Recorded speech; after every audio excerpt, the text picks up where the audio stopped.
Hello friends, welcome to moments and magic. আশা করি আপনারা সবাই ভালো আছেন। আজকের আমাদের রেসিপি চিকেন চিজ কাবাব।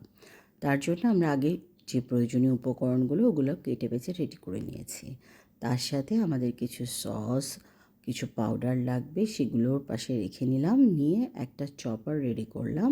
তাতে ধনে পাতা, যেগুলো আমরা কাটিনি, পেঁয়াজ আর কাঁচামরিচ দিলাম। পেঁয়াজটা হালকা কেটে নিয়েছি, বাট বাকিগুলো কাটার প্রয়োজন হয় না। ছোটো পেঁয়াজ হলে না কাটলে হয়, ছিঁড়ে নিলেই হয়, কারণ চপারে পুরোটাই চপ হয়ে যায়।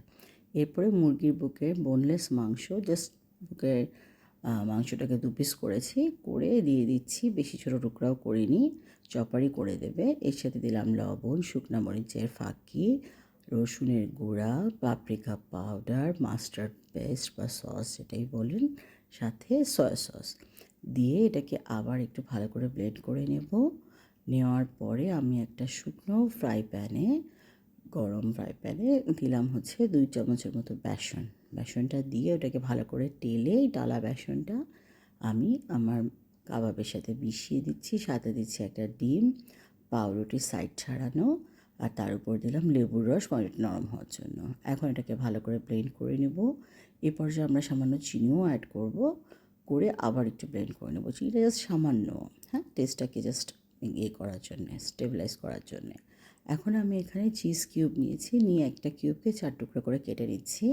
হাতে পানি মাখিয়ে নিয়ে কাবাবের মিশ্রণটাকে একটা লেচির মতো করে তার মধ্যে এই যে কিউব একটা দিয়ে ওটাকে ভালো করে গোল গোল করে ঘুরিয়ে আমরা কাবাবের আকৃতি দেব, দিয়ে আস্তে আস্তে রাখতে থাকবো। এভাবে কাবাবগুলো তৈরি হয়ে গেলে আমরা কাবাবগুলোকে নর্মাল ফ্রিজে নিম্নে আধা ঘন্টা রেখে দেবো একটু সেট হওয়ার জন্যে।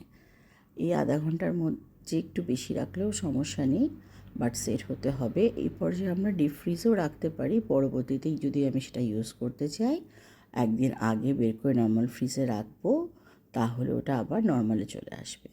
একদিন পরে ভাজবো তখন, ঠিক আছে? এখন আমরা ফ্রাই প্যানে অলিভ অয়েল আর বাটার মিশিয়ে নিয়ে এই কাবাবগুলোকে শ্যালো ফ্রাই করব। খুব বেশি ক্রাউডেড করব না আমরা প্যানটা, কারণ পরবর্তীতে যখন আমরা কাবাবগুলো উল্টাবো তখন আমরা এগুলো একটু চেপে দেবো, এবং বেশি ক্রাউডেড করলে ভেঙে যাওয়ার সম্ভাবনা থাকে।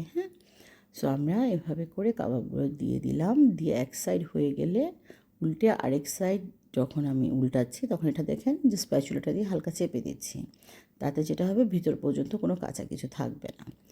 তারপরে আমরা একটা ডিশ আউট করে আমি একটা কেটে আপনাদেরকে দেখাচ্ছি ভিতরের চিজটা কি সুন্দরভাবে মেল্ট হয়ে কাবাবের সাথে মিশে যায়। এই কাবাবটা আমরা এমনি স্ন্যাক্স হিসেবে খেতে পারি, পোলাও বিরিয়ানির সাথেও খেতে পারি, বাচ্চাদের টিফিনেও দিতে পারি। এই ভিডিওগুলো আপনাদের ভালো লাগলে please subscribe us and be with us. Thank you very much.